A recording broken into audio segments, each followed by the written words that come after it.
Can you talk about your experience with Disney and kind of what happened there?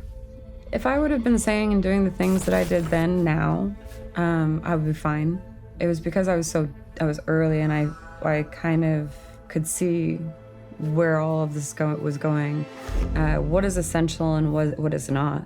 Walmart's more essential than this, Italian restaurant that's just getting off its feet and has to feed their family. Like what? A family-owned grocery store or a convenience store, that Walmart's more important.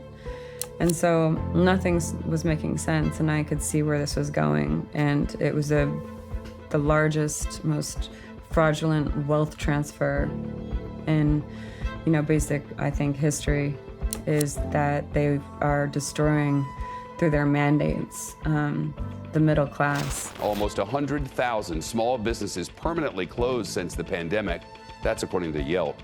And unlike in the spring, there is no help in sight from taxpayers through Congress. Don't sacrifice yourself, value yourself. Mm-hmm. And so I wasn't pressured by Hollywood. You weren't pressured, or the pressure didn't affect you?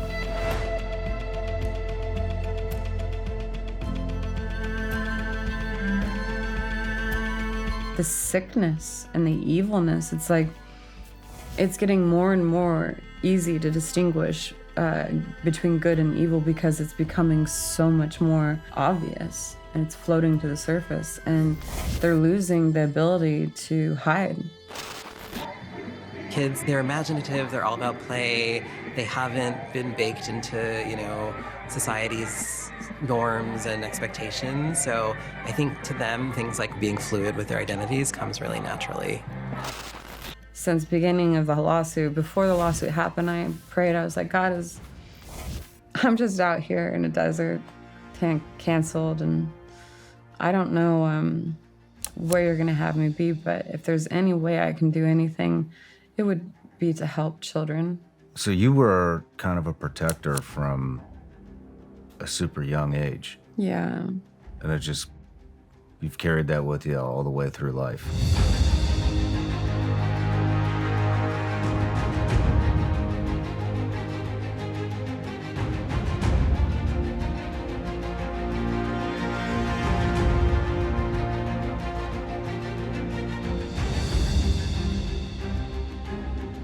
It seemed like the major one was when you did change your pronouns. All these people who don't even have their pronouns up telling me, so you guys want me to put something in my bio? All right, I'm gonna put something in my bio. And they, of course, were wanting a he, her, they, them, him, of course that's what they wanted. And I just put beep, bop, boop. Now, I'm not going to go into every single detail with why Gina Carano was accused of transphobia. How did you know you were fired? If somebody's gonna try to blackmail me with advertising, blackmail me with money, go yourself. But go yourself. Is that clear? I hope it is. Hey, Bob.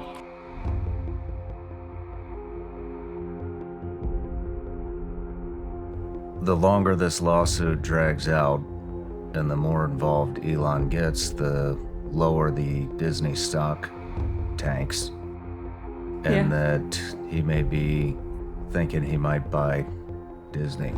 Do you think there's any validity to that? Their stocks plummeted from the day that they let me go. And they know it's a big deal, but they're trying to pretend like it's not.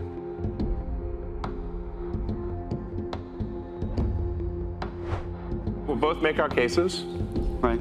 And we'll see what the outcome is. Tell it to the judge. But the judge is going to be... The judge is the public. You tried Harvey Weinstein, you defended him, and you're talking about beep, bop, boop right now?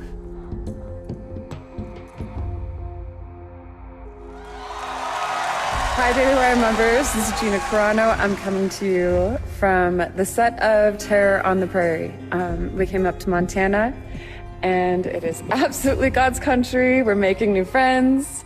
The Daily Wire said, look, we would need you to sign a contract that said that if SAG came to our set and demanded that everybody on that set was vaccinated, that you would comply with getting vaccinated. I'm moved my entire life in my RV over thinking, now I'm gonna find my people and I'm gonna, you know, and this is the first meeting. Wow.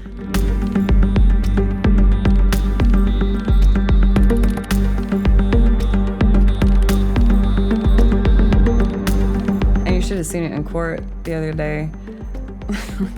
I just couldn't believe it. He was like, "Your Honor, Your Honor, she was making fun of the transgender community and put beep bop a boop in her bio." And I was like, that is the most ridiculous. Can you hear yourself, sir? Like, beep bop boop? Beep bop boop.